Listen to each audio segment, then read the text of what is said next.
GT wings or drift wings or big gay wings. Not keen on that one, don't like that too much. But yeah, big daft spoilers or wings on MX-5s. I decided to look for a second-hand wing from a company that I thought produced something functional and that was well developed. Eventually stumbled across a Voltex wing, which for me is pretty much the pinnacle. In terms of mounting, I just put it as far back on the boot lid as I could. Nothing more to it than that. Figured the air's cleanest at the rearmost part. It's got some flat mounting feet on it, so I just positioned them as far to the back as I could do, and that was as much science that went into the placement of the wing. Okay, so the all-important performance testing. I tested it at Cadwell Park on my S2000 powered MX-5 and did a session without the wing first and a session with the wing afterwards. All the other conditions were identical, and there was an enormous shift in the balance of the car at mid to high speeds. So here's a video of the car before the wing went on. You'll see that it's pretty loose at the rear. There's lots of oversteery moments, both at low and higher speed as well. And I was getting used to the setup, so it wasn't something. I'm not used to driving the car like that, and so for me it was a learning curve. But you can see that the balance of the car is towards oversteer. It's quite twitchy.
So onto the car with the wing, fitted the wing straight afterwards and went back out on track.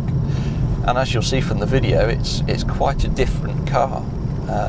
At low speeds you can still see there's that tendency towards oversteer.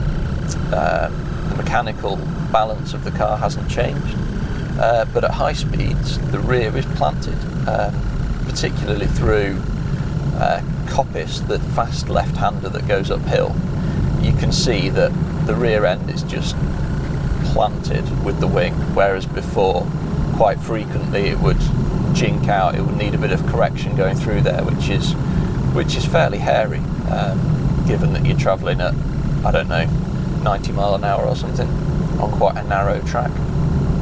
Hopefully here you'll also see that I can be a little bit more committed with it, almost take liberties with it, knowing that that rear end is stuck. Brake a little bit late to carry a bit more speed into the corners. So hopefully the video will demonstrate well the change in balance from not having the wing and the oversteer to having the wing and more of an understeer at mid to high speeds.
penalty that you get when you add a rear wing and put this great big thing in the airflow behind the car is that you almost always increase the drag. So there's normally a terminal speed penalty. So you add speed around the corners, but the straight line performance normally suffers. Extremely happily in my situation, with the wing I've used and the position that it's mounted on the MX-5 with the hardtop, it's not changed the terminal speeds at all. I'll run a little video so you can see a direct comparison. I've got two corner exit speeds, the same on Park Straight, or sorry, out of Charlie's 2. Corner exit speeds are the same, everything else is the same, but the terminal speeds are also the same.